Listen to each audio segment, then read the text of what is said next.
شعیب اللہ خان صاحب کے بیانات کے لیے مفتی صاحب کے آفیشیل چینل کو سبسکرائب کریں اور زیادہ سے زیادہ شیئر کریں۔ باب ما جاء في الجماعة في مسجد قد صلي فيه مرة وبه قال حدثنا هناد قال حدثنا عبدة عن سعيد بن أبي عروبة عن سليمان الناجي عن أبي المتوكل عن أبي سعيد رضي الله تعالى عنه وعنهم قال جاء رجل وقد صلى رسول الله صلى الله عليه وسلم فقال أيكم يتجر على هذا؟ فقام رجل وصلى معه. وفي الباب عن أبي أمامة وأبي موسى والحكم بن عمير رضي الله تعالى عنهم قال أبو عيسى وحديث أبي سعيد رضي الله عنه حديث حسن وهو قول غير واحد من أهل العلم من أصحاب النبي صلى الله عليه وسلم وغيرهم من التابعين قالوا لا بأس أن يصلي القوم جماعة في مسجد قد صلي فيه. وبه يقول أحمد وإسحاق وقال الآخرون من أهل العلم يصلون فرادا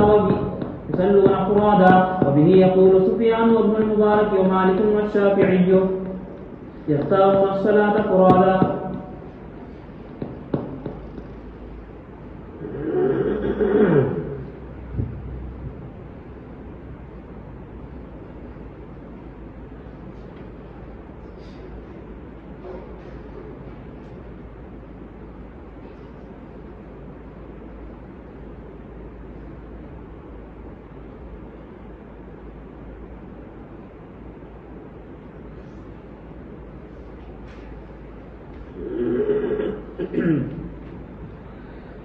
باب ما جاء في الجماعة في مسجد قد صلي فيه مرة.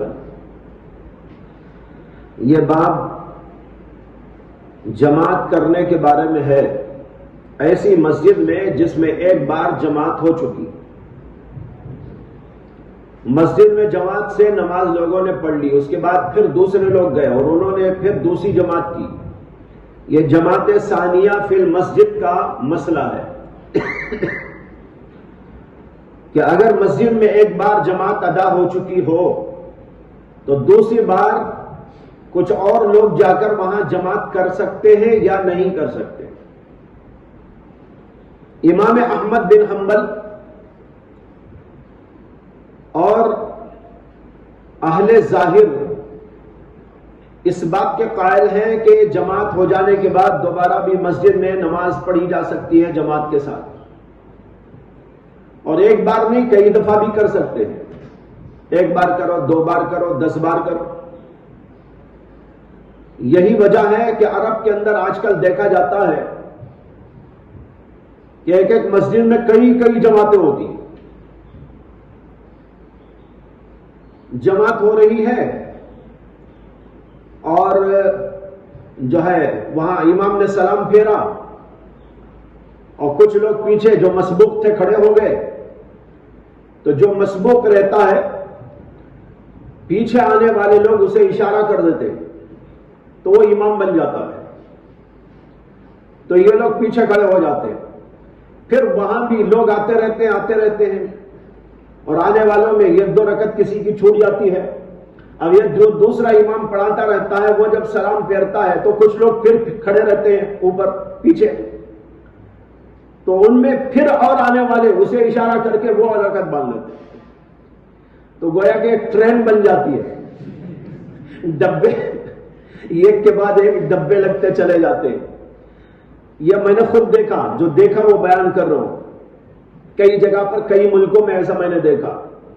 عمان میں دیکھا، دبئی میں دیکھا، اور اسی طرح شارجہ میں دیکھا، سعودی میں بھی دیکھا. سعودی میں تو کم ہے پھر بھی رواج، ان جگہوں پر اور زیادہ ہے.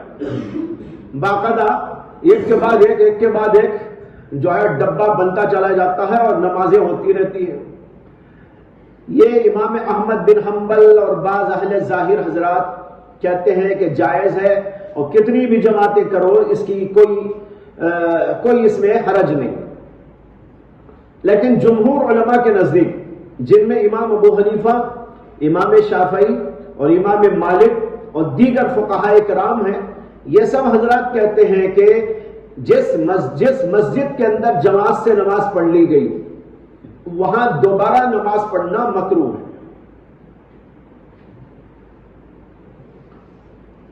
مکروہ ہونے کی وجہ یہ ہے کہ پہلی جماعت کی اہمیت ہی لوگوں کی نظر میں گھٹ جائے گی اگر یہ سلسلہ جاری رہا. چنانچہ جن ملکوں کا حال میں بیان کر رہا ہوں وہاں پر کوئی اہمیت اصل نماز کی ہے ہی نہیں, اصل جماعت کی ہے ہی نہیں. لوگ کہتے کیا ہے, وہ پڑھ لے, ہم آگے پڑھ لیے, پھر تیسری جماعت آئی وہ پڑھ لی, چوتھی آئی وہ پڑھ لی, ہو گئی. تو ان کے نزدیک پہلی جماعت کی کوئی اہمیت نہیں رہتی. اگر پہلی جماعت کی کوئی اہمیت ہی نہیں ہے تو سوچنے کی بات یہ ہے کہ وہ حدیث جو ابھی آپ نے پڑھی کہ اللہ کے رسول نے فرمایا لقد حممت ان آمر فتیتی فیجمعوا حزم الحطب, یہ جو حدیث آپ نے پڑھی, اگر بعد بھی کئی جماعتیں ہو سکتی ہیں تو اللہ کے نبی علیہ الصلوۃ والسلام کو وہ لوگ یہ جواب دے سکتے تھے حضرت ہم دوسری جماعت کر لیں گے, ہم تیسری جماعت کر لیں گے. تو معلوم ہوا کہ ایسی بات نہیں ہے. اگر پہلی جماعت کی اہمیت نہ ہوتی تو اللہ کے رسول علیہ الصلوۃ والسلام یہ ارادہ کیوں فرماتے اور اس کی اہمیت کیوں دیتے اس کو. ٹھیک ہے بھائی, کتنے ہونا آؤ پڑھتے رہو, بعد میں آؤ پڑھتے رہو. معلوم ہوا کہ ایسی بات نہیں ہے. اس لیے ایک جماعت مسجد میں جو ہوتی ہے وہ اہم ہوتی ہے اور اس کی بڑی اہمیت ہے, اس میں شرکت کی کوششیں ہونی چاہیے. اور اگر کسی کی ایسی کبھی چھوٹ جاتی ہے تو وہ کہیں اپنے گھر میں یا باہر کسی جگہ پر پڑھے, مسجد کے اندر نہ پڑھے. یہ ہے جمہور علماء کا مسلک.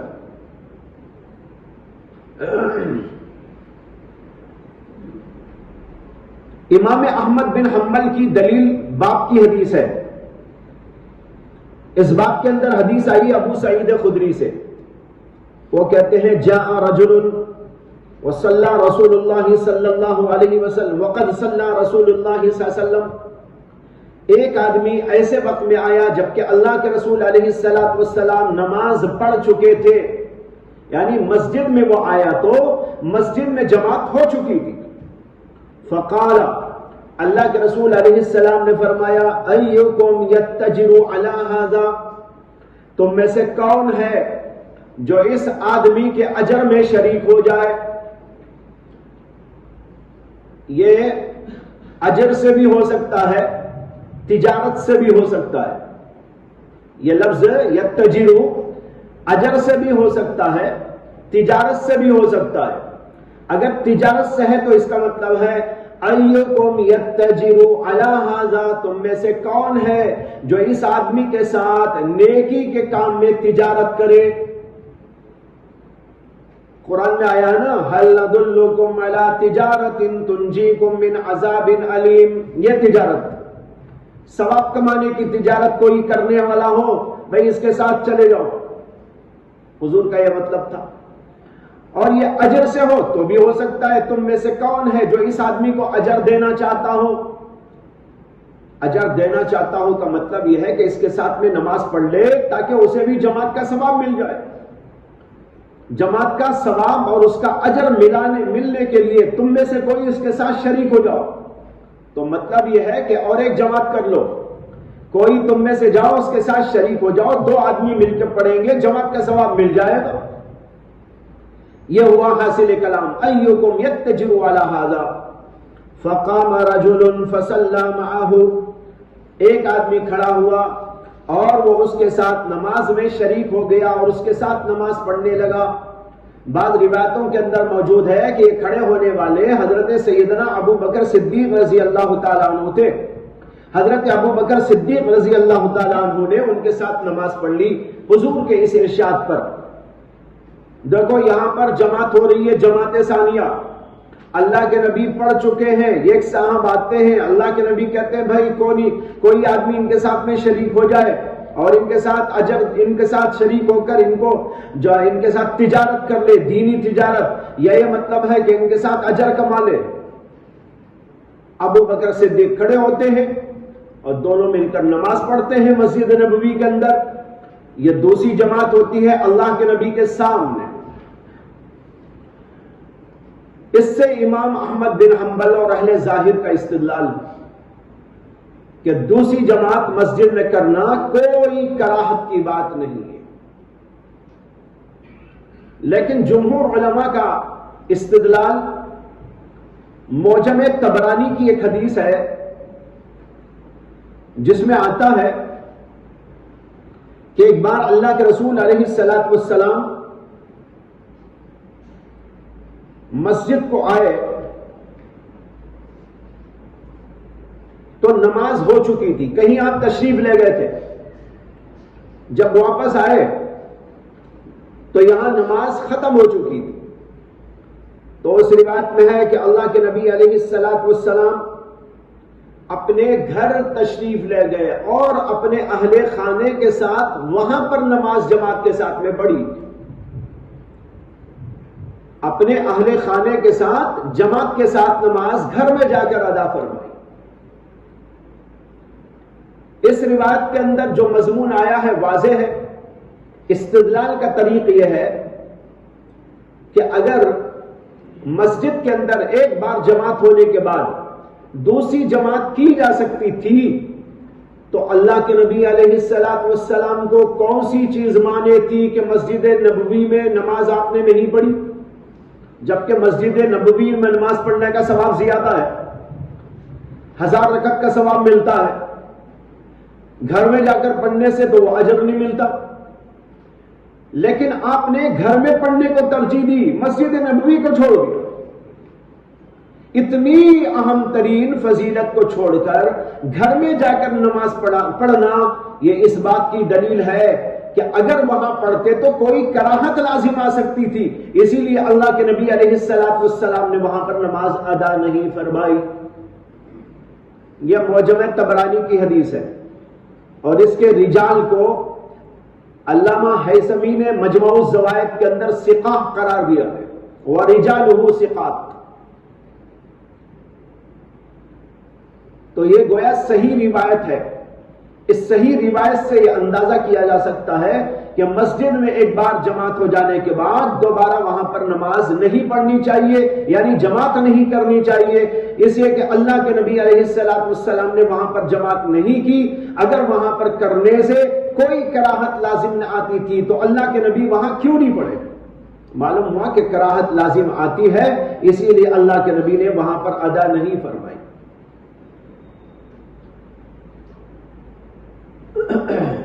اور دوسرے، حضور کے زمانے میں اور صحابہ کرام کے زمانے میں کہیں کوئی ایسی بات نہیں ملتی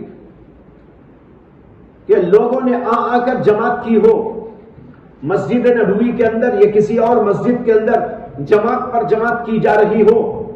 حالانکہ ایسے واقعات تو ہوتے تھے کہ بسا اوقات بعض لوگوں کی نماز چھوٹ جاتی تھی، خود اللہ کے نبی کے ایسے بعض وقت ہوئی ہے، بعض صحابہ کرام کو بھی ایسے واقعات پیش آئے، لیکن کہیں نہیں ملتا کہ ان حضرات نے جماعت کی ہو مسجدوں کے اندر۔ اس سے معلوم ہوتا ہے کہ یہ رواج وہاں پر موجود نہیں تھا۔ امام شافعی رحمت اللہ علیہ بھی اسی کے قائل ہیں کہ ایک بار جماعت ہونے کے بعد دوبارہ نہیں پڑھنا چاہیے۔ امام شافعی اپنی کتاب الام کے اندر فرماتے ہیں وَإِذَا كَانَ لِلْمَسْجِدِ إِمَامٌ رَاتِبٌ فَفَاتَتْ رَجُلًا أَوْ رِجَالًا فِيهِ الصَّلَاةُ صَلُّوا فُرَادًا۔ امام شافعی لکھ رہے ہیں کہ اگر کسی مسجد میں مقرر امام ہے اور وہاں کسی ایک آدمی کی یا چند لوگوں کی نماز چھوٹ گئی، فَصَلُّوا فُرَادًا، تو وہ تنہا تنہا نماز پڑھے، وَلَا أُحِبُّ أَن يُصَلُّوا فِيهِ جَمَاعَةً، اور میں اس بات کو پسندیدہ نہیں سمجھتا کہ اس مسجد کے اندر جماعت کے ساتھ وہ لوگ نماز پڑھے۔ فَإِذَا فَعَلُوا فَإِن فَعَلُوا أَجْزَأَتْهُمْ الْجَمَاعَةُ فِيهِ، اور اگر وہ پڑھ لے تو نماز ہو جائے گی، لیکن مجھے پسند نہیں ہے کہ لوگ جماعت کے ساتھ میں نماز پڑھیں۔ کیوں؟ وجہ کیا ہے؟ کہتے ہیں وَإِنَّمَا كَرِهْتُ ذَلِكَ لَهُمْ لِأَنَّهُ لَيْسَ مِمَّا فَعَلَ السَّلَفُ قَبْلَنَا۔ کہتے ہیں انما كَرِهْتُ ذَلِكَ، میں نے اس بات کو مکروہ اس لیے قرار دیا ہے لِأَنَّهُ لَيْسَ مِمَّا فَعَلَ السَّلَفُ قَبْلَنَا، یہ ایسی باتوں میں سے ہے نہیں جو ہمارے سلف نے پہلے کیا ہو۔ یہ امام شافعی کی کتاب الام کے اندر کی عبارت ہے. تو صاف وہ کہہ رہے ہیں کہ یہ سلف کا طریقہ نہیں تھا، بلکہ آگے لکھتے ہیں بل قد عابہ بعضهم، بلکہ بعض سلف صالحین نے اس کے اوپر نکیر کی ہے اور اس کو عیب بتایا ہے. عابہ، اس کو عیب دار قرار دیا ہے، انہوں نے کہا کہ یہ غلط ہے، ایسا نہیں کرنا چاہیے. اس کے بعد کہتے ہیں وَاحْسِبُوا کراہیت من کرہ ذلک منہم انما کان لتفرق الکلمہ وان یرغب الرجل عن الصلاة خلف امام جماعت فیتخلف هو ومن اراد من المسجد فی وقت الصلاة فاذا قضیت دخلوا فجمعوا. کہتے ہیں کہ میرا خیال یہ ہے کہ یعنی امام شافعی کہہ رہے ہیں میرا خیال یہ ہے کہ یہ بات مکروہ اس لیے ہے دوبارہ پڑھنا کہ اگر اس کی ہم چھوٹ دے دیں تو کچھ لوگ نماز پڑھے بغیر بیٹھے رہیں گے، جب جماعت ہو جائے گی آئیں گے اور نماز پڑھیں گے اور اس سے اختلاف پیدا ہوگا. اور اگر کسی امام کے پیچھے وہ نہ پڑھنا چاہیں گے تو پھر اس امام کے پیچھے نہ پڑھ کر بیٹھے رہیں گے، امام کی نماز پڑھنے کے بعد آ کر پھر وہاں پر جماعت ادا کریں گے. اس سے تفرق کلمہ یعنی امت کا اتحاد پارا پارا ہو جائے گا. کتنی اہم ترین بات ہے، سوچ کے دیکھ لیجیے. اس میں اتحاد ہے، جماعت اس لیے ہے کہ ایک متحدہ امام کے ساتھ سارے کے سارے کھڑے ہو جائے. اور یہاں تک کہا گیا ہے کہ امام فاسق و فاجر ہو تو بھی اس کے پیچھے نماز پڑھو. امام صلو خلف کل بر و فاجر، ہر اچھے برے جس کو بھی امام مقرر کر دیا گیا ہے اس کے پیچھے نماز پڑھو. ایسا نہ کرو ارے بھائی یہ تو ایسا میں اس کے پیچھے نماز نہیں پڑھتا، یہ ایسا کرتا ہے میں اس کے پیچھے نماز نہیں پڑھتا. کہہ رہے ہیں رسول اللہ صلی اللہ علیہ وسلم صلو خلف کل بر و فاجر، بر ہو تو بھی پڑھو فاجر ہو تو بھی اس کے پیچھے پڑھو. کیوں؟ اتفاق کو قائم رکھنا ہے، اتحاد کو قائم رکھنا ہے، اس کو پارا پارا ہونے نہیں دینا ہے. یہ اتفاق اسی وقت قائم رہے گا کہ جس کو امام مقرر کر دیا گیا ہے اس کے پیچھے پڑھا کرو. ہاں اگر کسی کے پیچھے نہیں پڑھنا ہے کسی مسئلہ شرعیہ کی وجہ سے تو کسی اور طریقے سے اس کو ہٹا کر اس کو دوسرے کو رکھو، وہ الگ بات ہے. لیکن وہ تو پڑھا رہا ہے، آپ نہیں پڑھ رہے. مسجد کا وہ امام ہے، مقرر کردہ ہے، امام نے مقرر کیا ہے یا محلے والوں نے مقرر کیا ہے اور اس کے پیچھے ایک جماعت کر رہی ہے. جماعت اب ایک آدمی، دو آدمی، چار پانچ آدمی اس کے پیچھے نماز نہ پڑھ کر اپنی الگ جماعت کرتے ہو، یہ امت کو پارا پارا کرنے والی بات ہے. اس کی اجازت شریعت نے نہیں دی، بلکہ امام فاسق و فاجر ہو تو بھی اس کے پیچھے پڑھنے کے لیے حکم دیا ہے. تو یہ ہے امام شافعی رحمۃ اللہ علیہ کی تقریر کا حاصل جو ان کی کتاب الام کے اندر ہے. الام میرے پاس بھی موجود ہے، کتاب 9 جلدوں کے اندر ہے. بہرحال جمہور کی دلیل آپ کے سامنے آ گئی اور امام احمد بن حنبل وغیرہ کی دلیل حدیث باب ہے. لیکن اس حدیث باب کا جواب جمہور کی طرف سے یہ دیا جاتا ہے کہ یہ وہ مبحوث ان مسئلے کے بارے میں ہے ہی نہیں. یہاں تو یہ ہے کہ حضور نے نماز پڑھ لی تھی، ایک آدمی گھسا، اللہ کے نبی نے کہا تم میں سے کوئی اس کا ساتھ دے کر جماعت کر دو. یہاں پر جو صحابی جا کر شریک ہوئے ظاہر ہے کہ انہوں نے تو حضور کے پیچھے پڑھ لی تھی نماز، تو یہ جماعت ثانیہ کا ہوئی.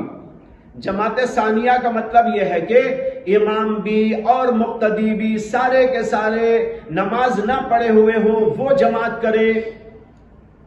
یہ ہے جماعت ثانیہ. یہ جماعت ثانیہ کہاں ہے؟ وہ آدمی تو گویا تنہا ہی ہیں، بس اجر پانے کے لیے ان کے ساتھ ایک اور آدمی اس لیے شریک ہو جا رہا ہے کہ وہ اپنی نماز پڑھ چکا ہے. اس لیے یہ بات یہاں کلی طور پر اس حدیث کے سلسلے میں صادق نہیں آتی. اس حدیث میں تو یہ ہے کہ ایک آدمی نماز نہیں پڑھا تھا لیکن دوسرا آدمی جو تھا وہ تو نماز پڑھ چکا تھا. اور ہمارا جو مسئلہ زیر بحث ہے وہ یہ ہے کہ جماعت کی جائے اور اس کے اندر امام بھی اور مقتدی بھی سارے کے سارے وہ ہوں جو نماز نہیں پڑھے ہوئے ہیں اب پڑھ رہے ہیں. اس لیے یہ بات اس پر صادق نہیں آتی. دوسری بات یہ ہے کہ جمہور علماء کے نزدیک مسئلہ یہ ہے کہ کہ اگر ایک آدمی دو آدمی کہیں کونے میں کھڑے ہو کر کبھی اتفاق سے ایسا پڑھ لے تو گنجائش ہے، لیکن باقاعدہ جماعت بنا کر باقاعدہ جو ہے ایک لمبی چوڑی جماعت ہو جائے اور علل اعلان جیسے پڑھتے ہیں اس طرح پڑھے تو یہ مکروہ ہے. لیکن کئی کونے میں کھڑے ہو کر اکا دکا آدمی وہ بھی کبھی کبھی اتفاق سے پڑھ لیا تو اس کی گنجائش ہے.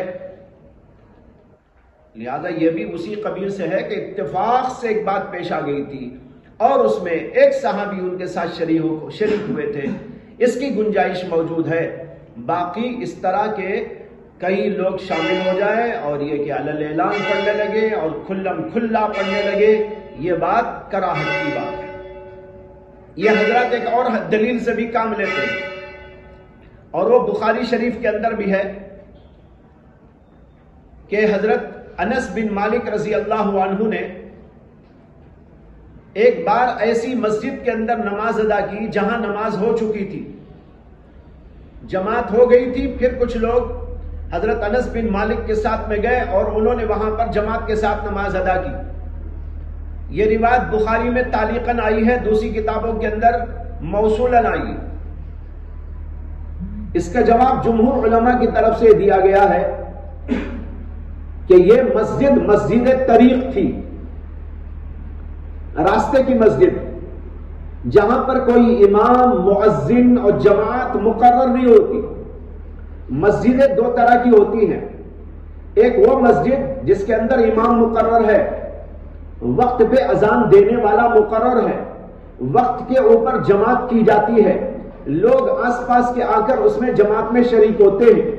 گویا امام مقرر، مؤذن مقرر، وقت مقرر، جماعت مقرر. ایسی مسجد کے اندر دوبارہ نماز پڑھنا مکروہ ہے. لیکن جو مسجد ایسی نہ ہو جیسے مسجد طریق، راستے میں بنی ہوئی مسجد جہاں کوئی امام مقرر نہیں ہوتا، نہ مؤذن مقرر ہوتا ہے، بس وہاں مسجد بنا دی جاتی ہے تاکہ سفر کرنے والوں کے لیے سفر میں نماز پڑھنے کی آسانی رہے اور لوگ آتے رہیں اپنی نماز پڑھ کے جایا کریں. ایسی مسجد کے اندر جماعت کرنا مکروہ نہیں ہے. اور حضرت سیدنا انس بن مالک رضی اللہ عنہ کی یہ جو روایت ابھی پیش کی گئی ہے، علماء کہتے ہیں کہ غالباً یہ مسجد طریق ہوگی. کیوں؟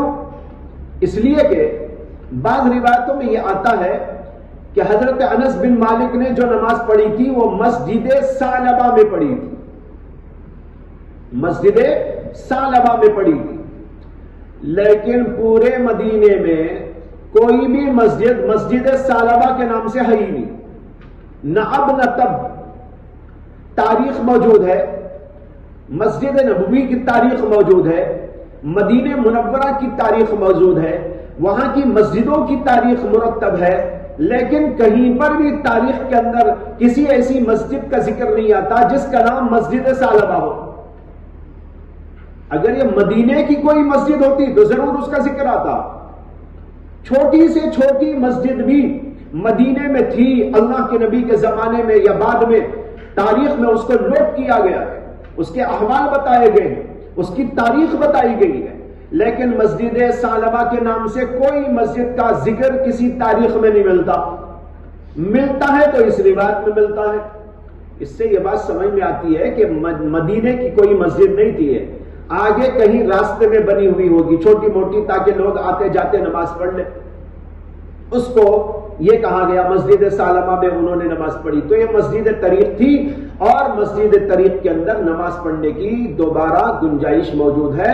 جمہور علماء بھی اس کی اجازت دیتے ہیں، اس لیے کہ وہاں پر نہ مقررہ امام ہوتا ہے، نہ مؤذن ہوتا ہے، نہ جماعت مقرر ہوتی ہے، نہ وقت مقرر ہوتا ہے.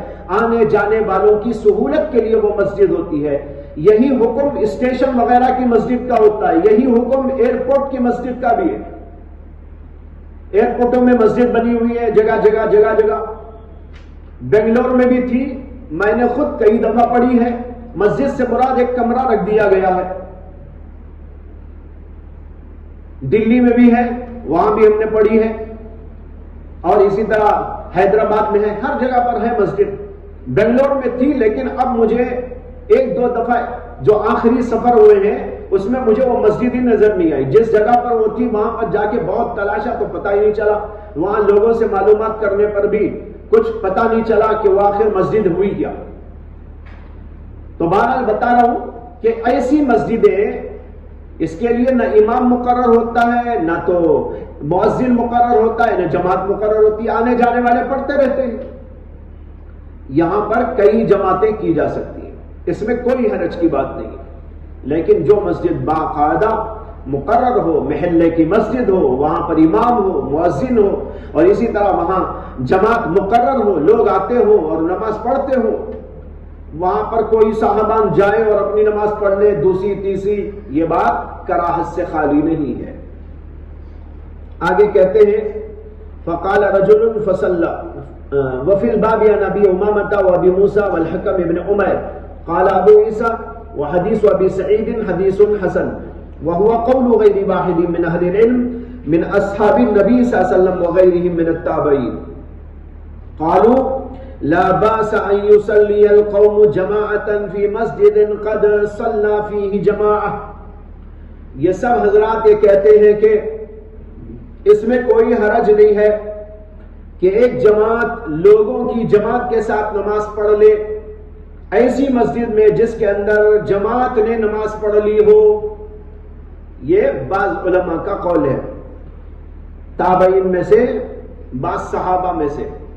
لیکن جگہ جگہ امام ترمذی جو اصحاب النبی کہتے ہیں، یہ ذرا اجمال ہے. اس اجمال میں وہ کیا کرتے ہیں کہ کوئی بھی روایت اس سے، جیسے حضرت انس کی روایت ابھی میں نے پیش کی، وہ اس میں داخل ہو گئی امام ترمذی کے پاس. لیکن انہوں نے کب پڑھی، کیوں پڑھی، کون سی مسجد میں پڑھی، اس کی جو تفصیل بیان کی گئی ہے نا، امام ترمذی اس کو نہیں چھیڑتے. امام ترمذی اسے چھیڑے بغیر اس کو داخل کر دیتے ہیں اس کے اندر. لیکن جو تشریح اس کی گئی اس کے اعتبار سے تو وہ جمہور کے موافق ہے. وہ مسجد طریق کا واقعہ ہے، مسجد محلے کا واقعہ نہیں ہے. جو بحث ہو رہی ہے جماعت کی کراہت، دوسری جماعت کی کراہت، وہ مسجد محلے کے بارے میں ہے. مسجد طریق کے بارے میں تو سارے علماء کا اتفاق ہے. اب یہ تفصیل یہاں نہیں ہے. امام ترمذی کیا کرتے ہیں، انس بن مالک کی وہ حدیث کو ذہن میں رکھ کر یہ کہہ دیتے ہیں صحابہ بھی یہی کہتے ہیں، صحابہ بھی یہی کہتے ہیں. حالانکہ تفصیل میں جائیں تو اس کا اور مطلب نکلتا ہے. اس لیے ذرا اس بات کے اوپر دھیان رکھنا چاہیے. وَبِهِ يَقُولُ احمد و اسحاق، نام کے ساتھ تو دو نام پیش کر سکے، امام احمد اور اسحاق یہی کہتے ہیں. اہل ظاہر کا کوئی ذکر امام ترمذی کبھی نہیں کرتے، یہ نقطہ یاد رکھو. اہل ظاہر کا کوئی قول امام ترمذی کہیں نقل نہیں کرتے، اس لیے کہ لا یعتد بہم میں وہ شامل ہے، یعنی ناقابل اعتبار. اس لیے امام ترمذی رحمت اللہ علیہ ان کا کوئی ذکر، ان کا کوئی قول کہیں ذکر نہیں کرتے. وقال آخرون من اہل العلم یصلون فرادا، اور دوسرے علماء کہتے ہیں کہ ایسے لوگ تنہا نماز پڑھیں، جماعت کے ساتھ میں نہ پڑھیں. یہ قول سفیان ثوری، ابن المبارک، مالک، شافعی، ان سب حضرات کا ہے. یہ لوگ پسند کرتے ہیں تنہا نماز پڑھنے کو. جماعت اگر چھوٹ گئی ہے تو وہ تنہا نماز پڑھے مسجد کے اندر، جماعت کے ساتھ میں نماز نہ پڑھے. یہ ان سب حضرات کا قول ہے.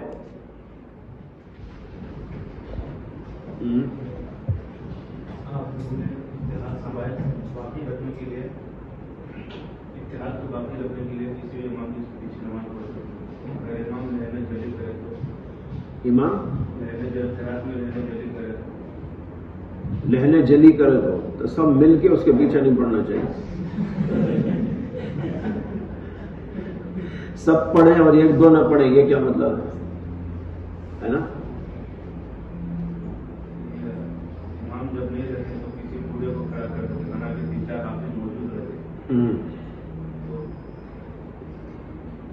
یہاں مطلب یہ ہے کہ ایک امام باقاعدہ مقرر ہے، اس کو لوگوں نے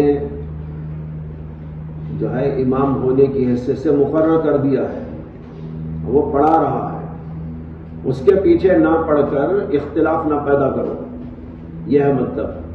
باقی اگر کوئی ایسی وجہ پیش آ گئی جیسے نماز نہیں ہو رہی ہے، نماز ہی نہیں ہوئی تو کیسا پڑھیں گے اس کے پیچھے، ظاہر بات ہے، تو تب وہاں نہیں پڑھنا چاہیے، اپنی نماز پڑھ لینا چاہیے، لیکن وہاں ایسے لوگوں کو نماز پڑھانے کے سلسلے میں گنجائش نہیں دینا چاہیے، اور کوشش یہ کرنی چاہیے کہ ایسے لوگ امام نہ رہے۔